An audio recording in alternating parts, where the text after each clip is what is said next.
Bharatiya Janata party के जिले के यशस्वी जिलाध्यक्ष माननीय श्री पुष्पराज सिंह जी, सागर क्षेत्र के लोकप्रिय विधायक माननीय नरेश सिंह जी,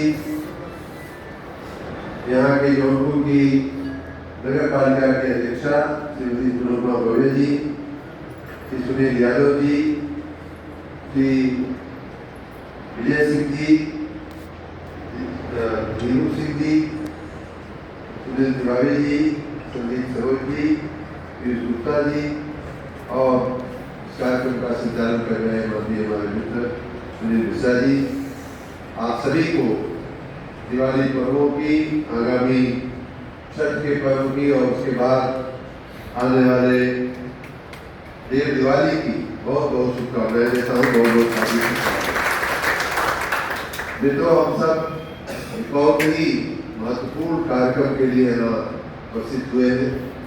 हमारे माननीय प्रधानमंत्री जी की प्रेरणा से, माननीय मुख्यमंत्री जी के नेतृत्व में सबकी उम्मीदें हैं कि हमारी पार्टी और सरकार दोनों ही मिलकर के सरदार पटेल जी की जो 150वीं जयंती है उसको भव्य और दिव्य रूप से हम लोग मनाएं और उसके जरिए बहुत सारा जो देश के लोगों को देना है या दिया जा सकता है उसका भी एक व्यापक कार्यक्रम हम लोग करें।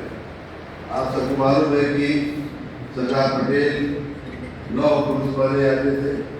लौह पुरुष की संज्ञा उनको विशेष रूप से भारत के 63 रियासतें थी स्वतंत्रता के बाद उनका एकीकरण करने के लिए, अखंड भारत का निर्माण करने के लिए, अखंड भारत के शिल्पी के रूप में उनको लौह पुरुष के रूप में जाना जाता है। लेकिन साथ ही स्वतंत्रता संग्राम में भी उनकी बहुत बड़ी भूमिका थी। स्वतंत्रता के जो आंदोलनकारी थे, जो जिन लोगों ने नेतृत्व किया उस आंदोलन को, उसमें भी उनकी बहुत बड़ी भूमिका थी। बहुत प्रमुख भूमिका में वो गांधी जी के साथ रहा करते थे। हम जैसा कि यहाँ बताया गया कि उनके जो जन्म क्षेत्र है, जन्म का गांव है गुजरात में करमसर, उस जगह पे काम करने का सौभाग्य मिला है। तो स्वतंत्रता के समय, उस आंदोलन के समय उनकी जो भूमिका थी, कई बार शायद आने वाली पीढ़ियां जो है, आने वाले हमारे बच्चे, और इसीलिए ये कार्यक्रम करके लोगों को हमें बताने की आवश्यकता पड़ती है। कई बार लोग शायद उसको विश्वास नहीं करें, जो बलिदान, जो योगदान हमारे स्वतंत्रता के सैनिकों ने, वीरों ने दिया है। उदाहरण के रूप में मैं जिस जिले से वो आते हैं, खेड़ा जिला है गुजरात का, उस जिले का मैं जिलाधिकारी रहा और बाद में उस जिले का विभाजन हुआ। लगभग 8-9 महीने हमारे एकीकृत जिले का डीएम रहने के बाद, उसके बाद जो विभाजित भाग दूसरा बना, वहाँ हमारी पोस्टिंग हुई। आनंद करके जिला बना जहाँ अमूल डेयरी भी है, और वहीं पे इनका गांव करमसर करके एक गांव है जहाँ आनंद जिले का भाग था। तो मेरा कई बार उनके गांव, उनके पैतृक निवास को भी देखने का मुझे सौभाग्य मिला। और स्वतंत्रता के संग्राम की जो इन लोगों का नेतृत्व था, उसमें भी विशेष रूप से खेड़ा सत्याग्रह, उसी जिले के नाम से खेड़ा सत्याग्रह भी स्वतंत्रता आंदोलन के इतिहास में बड़ा सत्याग्रह के रूप में आता है। उसका नेतृत्व स्वयं सरदार पटेल जी ने और गांधी जी ने किया। तो इन लोगों की काफी वहाँ कहानियां गांव-गांव में, यहाँ इस गांव में से ऐसे आंदोलन था, इस कई ऐसे पुराने वृक्ष थे जिसमें लोग बताते थे, हम लोग गाँव में जाते थे कि यहाँ इस वृक्ष के 3 लोगों को अंग्रेजों ने फांसी लट पे लटका दिया था, लटका दिया था। इस तरह का जीवन जैसे कि ये हमने प्रत्येक जगह देखी है, उनके गाँव देखे हैं। ऐसा एक जगह आपने सुना होगा कि उस खेड़ा सत्याग्रह के समय, और ये पूरा सत्याग्रह जो है अंग्रेजों की जो कर लगाने की नीति थी, लगान, खास करके राजस्व जो वसूली की नीति थी, लगान की नीति थी, उसके विरोध में खेड़ा सत्याग्रह हुआ था। और उस समय पूरे गांव के सैकड़ों लोग, महिलाओं सहित, बच्चों सहित, पशुओं सहित लोगों ने गांव का बहिष्कार कर दिया था कि अब तुम्हारी लगान नहीं देंगे, हम तुम्हारा जो टैक्स नहीं देंगे, भले अपने गांव से, अब जमीन से तुम जो है हटा कर निकाल दो। और महीनों महीनों तक लोग जो है बच्चों और पशुओं को लेकर के गांव के बाहर उन्होंने अपना जीवन विरोध स्वरूप में उन्होंने इस तरह का उनका प्रभावी नेतृत्व जो था वो आंदोलन के स्वतंत्रता आंदोलन में बहुत ही सहायक रहा और उसको अंग्रेजों को यहाँ से भगाने में बहुत बड़ी भूमिका थी। उसके बाद देश की आज़ादी के बाद आप सबको मालूम है कि उन्होंने देश का गृहमंत्री रहते हुए देश की 563 रियासतें थी, हिंदुओं की भी थी, मुसलमानों की भी थी, सबका अपना अपना अलग अलग कभी अलग अलग राज था। क्या यहाँ रहेंगे, हम स्वतंत्र रहेंगे, हम तो पाकिस्तान चले जाएंगे, हम पाकिस्तान में रहेंगे, तमाम प्रकार की बातें थी। उन सबको एकीकृत करने का काम सरदार पटेल ने किया। ये दोनों ही काम स्वतंत्रता के पहले स्वतंत्रता संग्राम का और स्वतंत्रता के बाद देश के अखंड भारत के निर्माण का, दोनों ही उनका जो काम था बहुत ही यशस्वी रहा है, बहुत ही स्मरणीय रहा है। लेकिन दुर्भाग्य से कांग्रेस की सरकार जो स्वतंत्रता के बाद आई और उसने एक ही पार्टी का एक परिवार का महिमा मंडन का एक पूरा सिलसिला कई दशकों तक चलता रहा और उसके चलते ऐसे हमारे बड़े नेता थे जिनका वास्तव में बहुत योगदान देश की आज़ादी में उसके बाद रहा है, उसका उनको जितना मदद मिलना चाहिए था, जितना उनको सम्मान मिलना चाहिए था, उसमें कहीं कहीं कमी रह गई। ये बात माननीय हमारे प्रधानमंत्री जी जब वो गुजरात के मुख्यमंत्री थे तब भी कहा करते थे और प्रधानमंत्री बनने के बाद उन्होंने विशेष रूप से इस बात को लेकर के पूरे देश में इस चेतना को फैलाया कि नहीं, सरदार पटेल का जितना योगदान रहा है, जितना बलिदान रहा है, उतना स्थान उनको मिला रही है और अब हमारी जिम्मेदारी है उस स्थान को उन्हें देने। गुजरात की मैं थोड़ी सी और बात करूँ तो माननीय प्रधानमंत्री जी ने जब वो मुख्यमंत्री थे तभी विश्व की सबसे ऊंची प्रतिमा बना करके सरदार पटेल की उसको स्टैच्यू ऑफ यूनिटी का उन्होंने नाम दिया और एक बहुत ही भव्य एक उनकी संसार के सम्मान में बहुत ही बड़ा काम करके विश्व के समक्ष एक उदाहरण माननीय मोदी जी ने प्रस्तुत किया। उसी कड़ी में जब वो प्रधानमंत्री बने तो पहले ही वर्ष से मुझे याद है कि लगभग पहला ही वर्ष था प्रधानमंत्री बनने के बाद उन्होंने ये घोषणा किया कि सरदार पटेल का जो 31 अक्टूबर की जो तारीख आती है उनके जन्म की, उस दिन को वो हम लोग राष्ट्रीय एकता दिवस के रूप में मनाया जाएगा और तब से राष्ट्रीय एकता दिवस के रूप में मनाया जा रहा है। यही कहा गया है ना, लगेंगे हर वर्ष मेले शहीदों की गाँव पर लगेंगे, हर वर्ष मेले वतन पे मिटने वालों का यही बाकी हिस्सा होगा और क्या हम दे सकते हैं। इतना अगर हम स्वतंत्र हवा में सांस ले पा रहे हैं, इतने बड़े देश अखंड भारत के हम नागरिक हैं, हम गर्व के साथ कह सकते हैं कि दुनिया का एक बड़ा देश है हमारा देश। अगर ये सब हमको मिला है तो उसके पीछे इन लोगों का बलिदान है, उसके पीछे इन लोगों का योगदान है। तो हम उन्हें अधिक से अधिक यही दे सकते हैं कि उनकी जन्मतिथि में, उनकी पुण्यतिथि में उनको स्मरण कर लिया जाए, उनकी बातें जनता तक पहुँचे, उनकी बातें विशेष करके नई पीढ़ी तक पहुँचे। क्योंकि संभव है इतिहास कई लोग भूल जाते हैं, संभव है कि लोग न माने कि इन्होंने इतना योगदान इतना बलिदान दिया हो। तो इसलिए इस भावना के साथ इस बार की जो जयंती 31 अक्टूबर को आ रही है उसको वो 150वीं जयंती है, तो यही विशेष अवसर है और उस अवसर को और भी विशेष बनाने के लिए माननीय प्रधानमंत्री जी ने और हमारी भारतीय जनता पार्टी ने, भारत सरकार ने, राज्य सरकार ने, माननीय मुख्यमंत्री जी ने, सब ने ये सोचा है कि इसको एक विशेष अवसर के रूप में बनाते हुए हम जनता के पास लेकर के इस अवसर को जाएंगे। और इसीलिए कि प्रशासन भी इसमें लगा हुआ है, भारत सरकार का जो खेल और युवा मंत्रालय है उसने भी अपनी सारी सूचनाएं जारी की हुई है।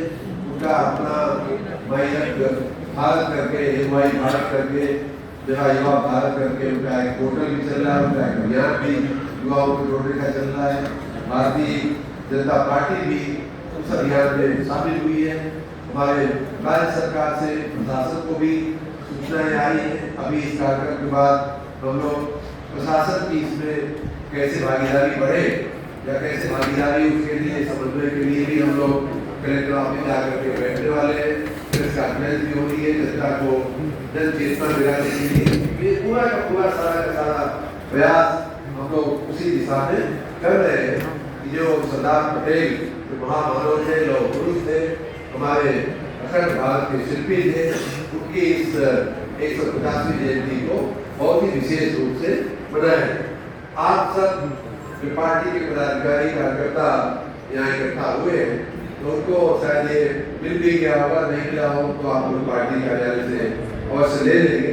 इसमें जो विशेष रूप से जो सूचनाएं दी गई है उसमें विशेष रूप से कहा गया है कि सभी लोकसभाओं में और लोकसभा की जब बात करते हैं सभी विधानसभाओं में पहली बात तो ये कि 31 तारीख को ड्रग फॉर यूनिटी करना है।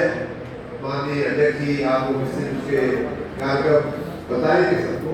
ड्रग फॉर यूनिटी 31 तारीख को जिला हेडक्वार्टर पे या तहसील हेडक्वार्टर पे विधानसभा अफसर पे विधायक के नेतृत्व में कैसे कहाँ होनी है और उसके लिए प्रशासन का भी सहयोग हम लोग मांग रहे हैं। प्रशासन की सूचनाएं भी आ गई है, हम लोग तत्पर भी है सहयोग करने की, लेकिन पहले से उनको सूचना हो जाए कि कहाँ से दौड़ जो है रन जो है यूनिटी की कहाँ से शुरू होगी कहाँ खत्म होगी, 8-10 किलोमीटर जो भी आप लोग सोचे हो चलने को। तो ये सब थोड़ा पूर्व में आज और कल में डिसाइड होकर के प्रशासन को भी मिल जाए। तो एक तो ये काम है कि 31 तारीख को ये कार्यक्रम होगा। 31 तारीख से लेकर के 31 अक्टूबर से 26 नवंबर तक विशेष रूप से चलना है राज्य में। और उसके बाद वहाँ गगनसर जो उनका निवास स्थान था, गांव था, वहाँ से स्टैचू ऑफ यूनिटी की और राष्ट्रीय स्तर की भी यात्राएं निकलती है। रथ फॉर यूनिटी का जो यहाँ बता रहे हैं माननीय अध्यक्ष जी और माननीय महामंत्री जी, विकास भवन परिसर की स्थित कोई प्रतिमा है, वहाँ से 31 अक्टूबर जो उनका जन्म की तारीख है उसमें 8 बजे सुबह से 31 तारीख को रथ फॉर यूनिटी होगी। आप सभी इसको याद रखेंगे। उसके बाद मैंने जैसा कहा जन जागरण जगाने के लिए और अनेक कार्यक्रम भी हम लोग इसमें करने वाले हैं। उसमें पदयात्राएं बहुत महत्वपूर्ण है। पदयात्राएं हर विधानसभा में निकल रही है। एक लोकसभा में अगर 5 या 4 विधानसभाएं, सभी विधानसभाओं में माननीय विधायक जी के नेतृत्व में, जहाँ अपने विधायक वर्तमान में नहीं है वहाँ जो हारे हुए विधायक प्रत्याशी है उनके नेतृत्व में या जो भी जिलाध्यक्ष जी जो भी निर्णय करें उसके गाँव के नेतृत्व में पद यात्राएं भी निकलनी। और आप सभी जानकारी के लिए बता दूं कि जो तय हुआ है और ये पद यात्राएं हर विधानसभा में अलग अलग कार्यक्रम, जिससे कि जिला स्तर के नेताओं को थोड़ा समय मिले, इसीलिए हर विधानसभा में अलग अलग तारीखें रखी गई है। उदाहरण के रूप में बदलापुर की पद यात्रा जो है वो पड़वी चौराहा से लोहिता चौराहा तक 13 नवंबर को रखी गई है। सागंज की पद यात्रा इसका नेतृत्व माननीय विधायक रमेश सिंह जी करेंगे। करीमपुर बिंद से ब्लॉक मुख्यालय स्वीकार कला तक जो है वो 16 तारीख को रखी गई है, 16 नवंबर को। जौनपुर की कापर की पद यात्रा जो है सिद्दीकपुर ब्लॉक चौराहा से विकास भवन तक रखी गई है, 14 तारीख को रखी गई है 11 बजे। मनरी की विवाहोत्सव से सुल्तानपुर तक रखी गई है, 23-11 को रखी गई है। और दुर्गा बादशाह विधानसभा की पद यात्रा जो है वो 12 नवंबर को रखी गई है, वो भी 11 बजे से रखी गई है। ये मनरी वाली 1 बजे से रखी गई। तो इस प्रकार पद यात्रा का भी कार्यक्रम होगा। इस पद यात्रा में समाज के विभिन्न वर्गों को, खास करके जो हमारे पुलिस आर्मी के कोई रिटायर्ड लोग यहाँ वहाँ रहते हो, भारत स्काउट के लोग रहते हो, विद्यार्थी हैं, किसान हैं, मजदूर हैं, व्यापारी हैं, सभी लोग उस पद यात्रा में हर वर्ग के स्त्री हो, पुरुष हो, बच्चे हो, बच्चियाँ हो, सभी को इसमें एक कार्यक्रम ही जन जागरण का है, जन जागृति का है। और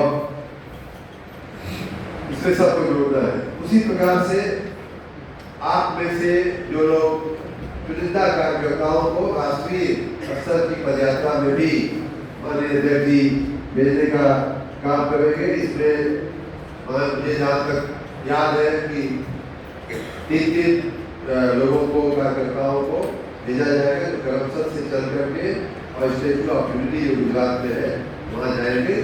लगभग 150 किलोमीटर की यात्रा है, लेकिन वो 25-26 नवंबर के बाद होगा। उसी के साथ पदयात्राओं के साथ एक और महत्वपूर्ण काम करना है कि हर, क्योंकि जैसा मैंने कहा कि आने वाली पीढ़ी हमारी जो है वो ऐसे महानुभावों के महान व्यक्तित्व से परिचित हो, उनसे प्रेरणा ले कि हाँ ये भी काम हो सकता है। हमारा भारत जो है जो विविधताओं से भरा हुआ देश है, अनेक जातियाँ हैं, अनेक धर्म हैं, अनेक मजहब हैं, अनेक रीति रिवाज हैं, अनेक पहनावे हैं, अनेक उत्सव हैं, इन सारी विविधताओं के बावजूद भी हमारा देश अखंड हुआ है, अखंड रह सकता है। इन सब बातों की प्रेरणा लेने के लिए, इन सब बातों को अलग अलग ढंग से बौद्धिक रूप से उसको उजागर करने के लिए हमारे कार्यक्रमों में एक यह भी कार्यक्रम है।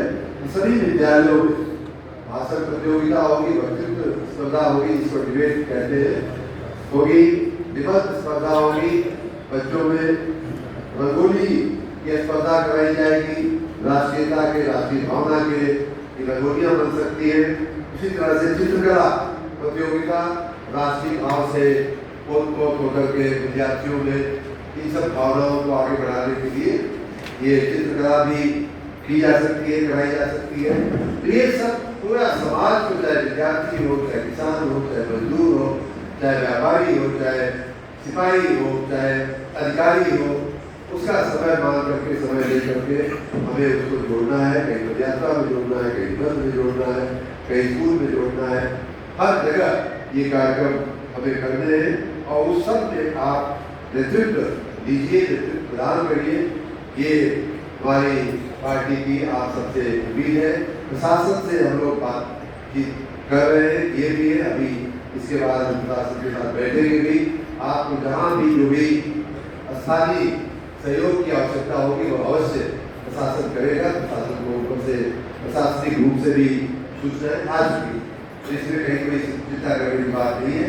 एक बात मैंने कल भदोही में कही थी, आपको भी कहने का मन हो रहा है कि देखिए कई बार ऐसा होता है कि हम लोग अब आ गया है कार्यक्रम तो करना है, अध्यक्ष जी कह रहे हैं, मंत्री जी कह रहे हैं, मुख्यमंत्री जी कह रहे हैं, प्रधानमंत्री जी कह रहे हैं, चलो ये भी एक कार्यक्रम कर लो, अभी फलाना कार्यक्रम किया, ये भी आ रहा है, इसको भी कर। एक तो भाव को होता है, अद्भुत भाव से करना है, फोटो खिंचवा लेना है, सेल्फी कर लेना है और उसको पोस्ट कर देना है, तो ये भाव होता है।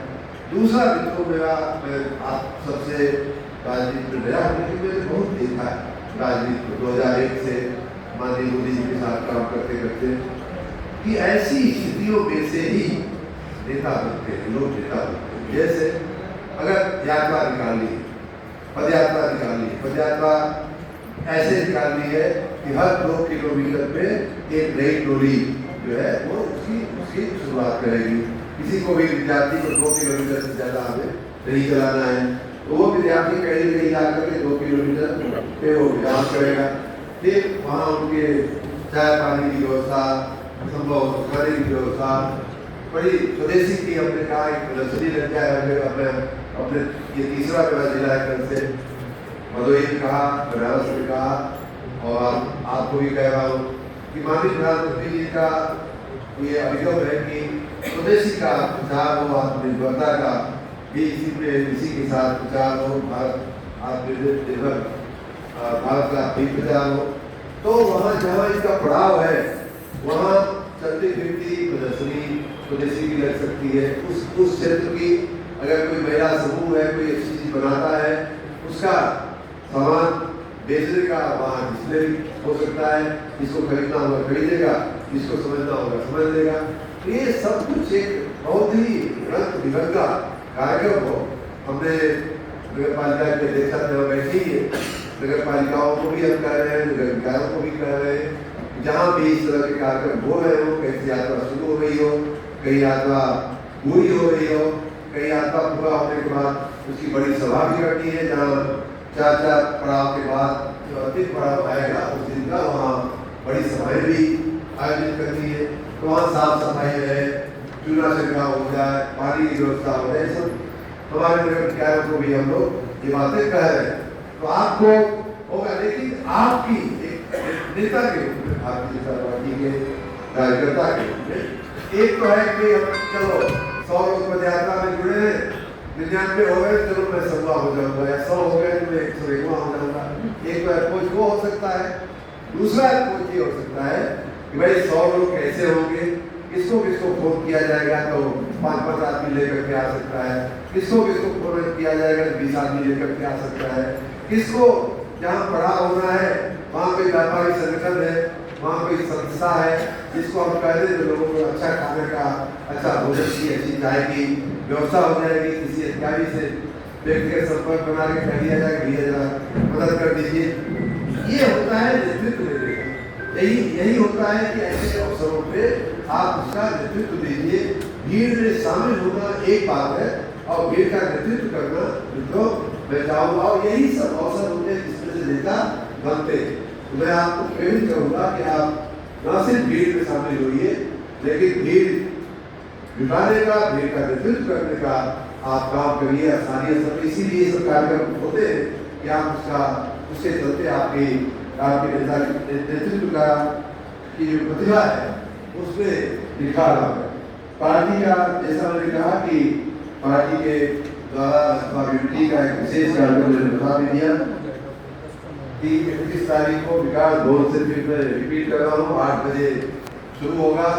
उसको आप लोग जरूर उसको नोट कर लेंगे। विद्यालयों में कार्यक्रम जैसा मैंने बताया, डिबेट का, स्पर्धा का, निबंध का, भाषण का, रंगोली का, चित्रकला का, हर कार्यक्रम में जो हमारे अपेक्षित लोग हैं, जैसा मैंने बताया पार्टी के सभी लोग तो रहेंगे, पार्टी के जो सुचिंतक है वो भी रहेंगे, पूर्व के हमारे पदाधिकारी हो या वर्तमान के पदाधिकारी हो, वो सब तो रहेंगे, लेकिन व्यापक समाज को भी जोड़ने का हमें प्रयास करना है। हर महिला पुरुष को जोड़ने का प्रयास करना है। रूट का तालीम जो है वहाँ जिले स्तर से, जिला स्तर से डीएम को भी पहुँचा है, और स्थानीय स्तर पे मान लीजिए किसी विधानसभा का पद यात्रा का कार्यक्रम है तो वो भी जहाँ माननीय विधायक जी अपने हैं वहाँ कोई सवाल नहीं, वो तो करेंगे ही, लेकिन जहाँ अपने विधायक नहीं है वहाँ भी जो भी प्रत्याशी है, जो भी वहाँ लीडरशिप लेने जैसे व्यक्ति है, जो भी अध्यक्ष चिन्हित करे, वो लोग वहाँ के स्थानीय प्रशासन के साथ मिलकर के किस विद्यालय में रुकना होगा, किस विद्यालय से शुरू करना होगा, ये सब थोड़ा सा बारीकी से उसको उसकी रचना कर डालें। आप सभी से मेरा आग्रह एक बार फिर से है, ये एक ऐतिहासिक काम है। माननीय प्रधानमंत्री जी, भारत सरकार, माननीय मुख्यमंत्री जी और प्रदेश सरकार, हम सभी लोग इसमें लगे हुए हैं। किसी स्तर पे कहीं कोई विलास न हो, और जैसा मैंने बताया जैसे जितना आप सरदार पटेल के बारे में इतना विलक्षण व्यक्तित्व की विलक्षण प्रतिभा थी उनकी, आज हमारी राजनीतिक पार्टियां लोगों को बांटने का वो करके और चलती है, फलाना जाति, फलाना अल्पसंख्यक तो बहुसंख्यक, लेकिन सरदार पटेल का व्यक्तित्व ऐसा था कि सबको लेकर के पूरे देश में आप कल्पना नहीं कर सकते कि अगर वो नहीं होते, और हमारा देश 563 तो बाद में संख्या आई, लेकिन होगी तो हजारों से भी ऊपर। आपके यूपी में अगर आप देखिए पता नहीं कितने, हम तो जहाँ जाते हैं वही राजा साहब सब सुनने को मिलता है, बुरा ना मानेगा कोई राजा साहब बैठे हो तो वही होते हैं, हर जगह बिछाड़े थे, सबके अपने अपनी फौजें थी, सबके अपने अपने किले थे, सबके अपने अपने यहाँ भी एक किला है। तो अगर ये सब लोग अपना अपना वो राज लेकर के चले होते तो आज कहाँ होते, छोटे छोटे रियासतों में हम लोग रह रहे होते, कबीले बनकर के हम लोग रह रहे होते। तो ये सरदार पटेल ने जो काम किया है, जो उनका जो चरित्र है, उनका व्यक्तित्व है, उसको हम जितना भी उजागर करेंगे। अच्छा, जनता ये सब सुनने को तैयार है, जनता ये सब सुनना चाहती है, जनता जानना चाहती है। हमारे यंग विद्यार्थी भी, युवा पीढ़ी भी जानना चाहती है कि हमारा भारत का इतिहास क्या है, लेकिन सही इतिहास उनको परोसा जाए, सही इतिहास उनके तक लाया जाए। इसी प्रयास के लिए हम सब इकट्ठा हुए और आप सबको बहुत बहुत धन्यवाद देता हूँ, बधाई देता हूँ कि आप इस कार्यक्रम में सभी भूमिका अदा करने वाले आप लोग हैं। देखिए हम लोग भाग्यशाली हैं कि ऐसे कार्यक्रम हम लोग जीवित रहते हैं, हम लोग इस समय में आते हैं कई बार। अच्छा, एक और काम साथ ही करना है कि माननीय प्रधानमंत्री जी का ये भी कहना है कि ये सब कुछ करते हुए अपने देश की जो दिशा है वो क्या है, एक श्रेष्ठ भारत, एक भारत श्रेष्ठ भारत। हमें सबको एक करना है, अपने देश की जो श्रेष्ठता है, से देश की जो खूबियां हैं वो उजागर करनी है। विकसित भारत कैसे बनेंगे, इन बातों में चर्चा होनी चाहिए, इन बातों में निबंध दिखाया जाना चाहिए। सरदार पटेल ने हमें राह दिखाई, उस राह पे आगे बढ़ते हुए कैसे एक रह सकते हैं, अटल रह सकते हैं, कैसे हम विकसित हो सकते हैं।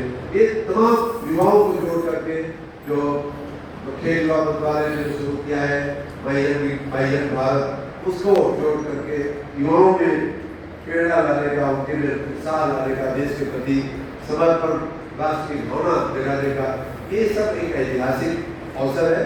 आप और हम सभी इस अवसर में अपने छोटा मोटा योगदान देने का हमें मौका मिला है, सौभाग्य मिला है। हम बहुत भाग्यशाली हैं। आप इस भूमिका को बखूबी निभाएंगे, इतनी आशा के साथ आप सबको हमारे लिए कोई हमारी तरफ से कोई काम हो, कोई सरकार में कुछ अटका हो, कोई बताना हो, कुछ कहना हो, तो हम अवश्य आपके बीच में उपलब्ध रहेंगे।